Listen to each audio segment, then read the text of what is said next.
kita sama-sama memuji Tuhan.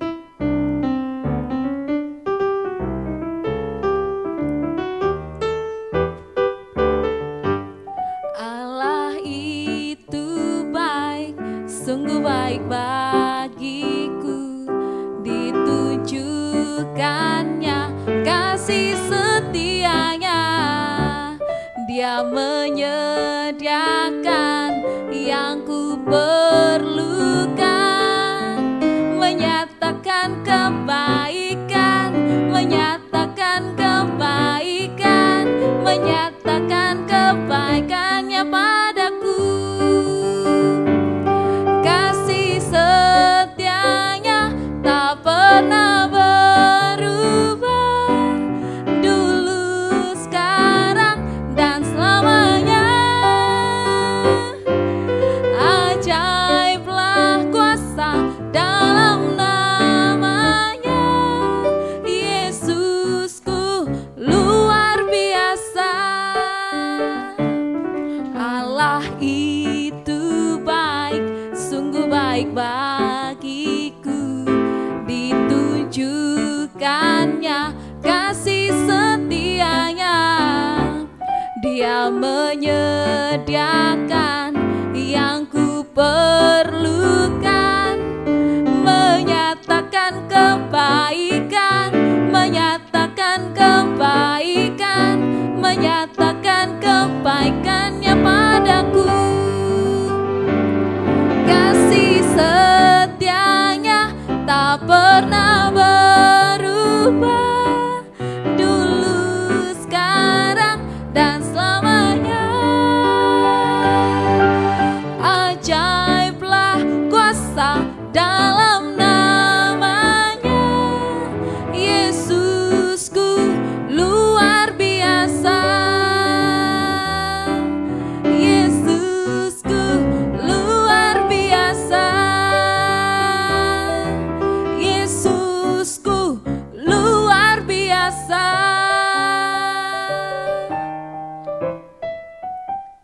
Kami sungguh bangga memiliki Engkau Tuhan. Kami sungguh bangga memiliki Tuhan yang luar biasa dalam hidup kami. Terima kasih Tuhan untuk kebaikan-Mu. Terima kasih untuk kesempatan hari ini. Biar Engkau berkenan Tuhan atas pujian kami. Biar Engkau berkenan atas hidup kami ya Tuhan. Terima kasih Tuhan Yesus. Saat ini kami siapkan hati kami, telinga kami, pikiran kami untuk renungan hari ini. Di dalam nama Yesus, haleluya, amin.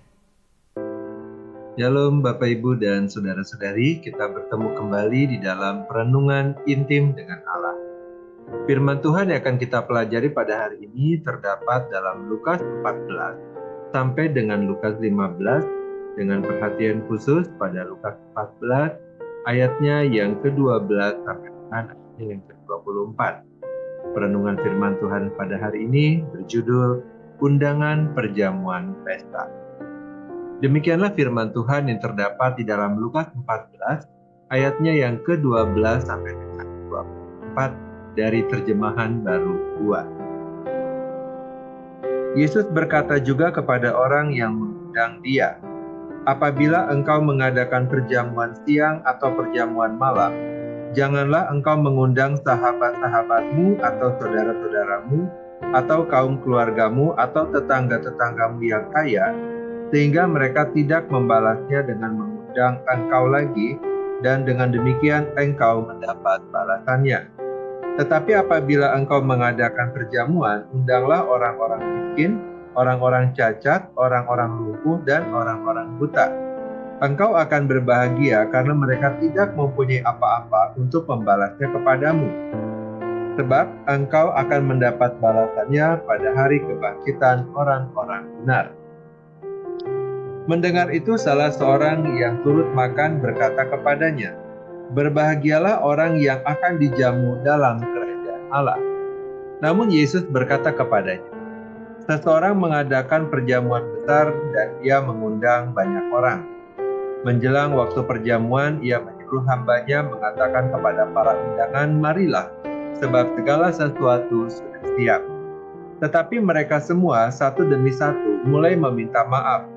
Yang pertama berkata kepadanya, "Aku telah membeli ladang dan harus pergi melihatnya. Aku minta maaf."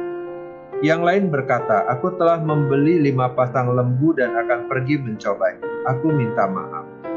Yang lain lagi berkata, "Aku baru menikah, dan karena itu aku tidak dapat datang." Lalu kembalilah hamba itu dan menyampaikan semuanya itu kepada tuannya. Tuan rumah itu pun murka dan berkata kepada hambanya, "Pergilah dengan segera ke semua jalan raya dan lorong kota, dan bawalah kemari orang-orang miskin, orang-orang cacat, orang-orang buta, dan orang-orang lumpuh." Kemudian hamba itu melaporkan, "Tuan, apa yang Tuhan perintahkan itu sudah dilaksanakan. Sekalipun demikian, masih ada tempat." Kata Tuhan itu kepada hambanya, "Pergilah ke semua jalan dan lorong, dan paksalah orang-orang yang ada di situ masuk, supaya rumahku terisi penuh. Sebab aku berkata kepadamu, tidak ada seorang pun dari orang-orang yang telah diundang itu akan menikmati jamuan." Bapak, Ibu, dan saudara-saudari, kitab Lukas 14 berisi perumpamaan yang terkenal, yaitu perumpamaan tentang undangan pesta kerajaan Allah. Perumpamaan ini mencoroti aspek undangan, maksud dari undangan, dan reaksi berbagai pihak terhadap undangan tersebut. Undangan yang disampaikan dalam perumpamaan ini adalah simbol dari panggilan Allah kepada seluruh manusia untuk dapat mengalami dan menikmati kerajaannya. Ini adalah undangan ilahi kepada setiap orang yang memberikan respon positif terhadap panggilannya. Undangan ini merefleksikan keterbukaan Allah terhadap semua orang tanpa memandang status sosial, etnis, golongan, latar belakang. Ini adalah cerminan dari kasih karunia Allah yang tidak terbatas. Undangan ini adalah panggilan untuk dapat memasuki hubungan yang mendalam, intim, dan penuh makna dengan Allah. Setiap orang diundang untuk dapat merasakan hadiratnya dan memperoleh keselamatan melalui iman di dalam Yesus Kristus. Namun undangan ini juga memunculkan pertanyaan moral dan spiritual yang serius. Sebagian orang mungkin menolak undangan tersebut karena berbagai kesibukan dan keterikatan mereka pada hal-hal duniawi. Ini juga adalah realitas di mana saat ini kita juga mungkin adalah salah satu dari orang-orang yang menolak tersebut karena tidak peka terhadap panggilan Allah, tidak melihat kepentingan untuk merespons panggilannya. Di dalam perumpamaan ini kita diingatkan mengenai bahaya materialisme dan ketergantungan kepada dunia yang dapat menghalangi relasi dengan Allah. Bapak, Ibu, dan saudara-saudari, di dalam Lukas 14, kita dapat melihat mengenai seorang tamu undangan yang memberikan alasan bahwa dia telah membeli sebidang tanah dan perlu pergi untuk memeriksanya. Ada juga tamu yang mengatakan telah membeli lembu dan perlu memeriksanya. Ada juga yang mengatakan baru menikah dan sebagainya. Reaksi-reaksi ini menggambarkan prioritas mereka yang fokus pada urusan duniawi. Mereka lebih tertarik pada hal-hal material daripada Allah sendiri. Kita perlu menyadari bahwa kita adalah orang-orang berdosa yang sangat membutuhkan anugerah dan kasih karunia Allah. Tamu-tamu yang menolak undangan adalah gambaran dari manusia yang dalam dosanya mengabaikan undangan Allah untuk masuk ke dalam kerajaannya. Bagaimana dengan kita? Apakah kita juga termasuk dalam golongan tamu-tamu yang menolak tersebut? Bapak, Ibu, dan saudara-saudari, di dalam kasih Allah yang sempurna, kerajaannya terbuka untuk semua orang. Di dalam Lukas 14 ayat 21 sampai dengan 24, Tuhan Yesus menunjukkan bahwa ketika para tamu yang awalnya diundang namun menolak undangan kerajaan Allah, tuan rumah mengutus pelayan untuk mencari orang-orang yang justru sering diasingkan oleh masyarakat. Ini menggambarkan prinsip keterbukaan dari kerajaan Allah yang mencakup semua lapisan masyarakat tanpa memandang status dan latar belakang. Dalam konteks perumpamaan ini, para tamu yang pertama kali diundang yang menolak undangan adalah orang-orang yang menolak pesan Injil dan kerajaan Allah. Penolakan mereka menggambarkan ketidakmengertian dan ketidaksetiaan terhadap panggilan Allah. Namun kesetiaan pelayan yang dikirim oleh tuan rumah untuk mencari orang-orang yang lebih rentan dan terpinggirkan menggarisbawahi kerinduan Allah untuk membawa semua orang ke dalam hubungan yang intim. Penolakan undangan pertama oleh para tamu yang telah diundang memiliki implikasi serius. Hal ini mencerminkan konsep penghakiman akhir dan konsekuensi dari tindakan manusia dalam hubungannya dengan Allah. Konsekuensi penolakan dalam perumpamaan ini dinyatakan dalam pernyataan bahwa para tamu yang telah diundang awalnya tidak akan merasakan kegembiraan dan berkat kerajaan Allah. Mereka yang menolak undangan akan kehilangan kesempatan untuk mengalami persekutuan dengan tuan rumah, yang dalam perumpamaan ini merujuk kepada Allah. Ini mencerminkan hukuman atau pemisahan dari Allah. Bapak, Ibu, dan saudara-saudari, perumpamaan di dalam Lukas 14 ayat 12 sampai 24 ini memanggil kita untuk merenungkan mengenai keadilan dan kehendak Allah dalam keselamatan manusia. Konsekuensi penolakan dalam perumpamaan ini mengingatkan kita urgensi untuk merespons undangan Allah dengan rendah hati dan dengan tunduk. Perumpamaan mengenai undangan perjamuan pesta adalah undangan Allah kepada umat manusia untuk bergabung dalam kerajaan-Nya. Perumpamaan ini mengingatkan kita akan urgensi untuk merespons undangan Allah dan untuk memprioritaskan Allah di dalam kehidupan kita, bukan hal yang lain. Sebagai perenungan kita semua, bagaimana sikap kita akan panggilan dari Allah?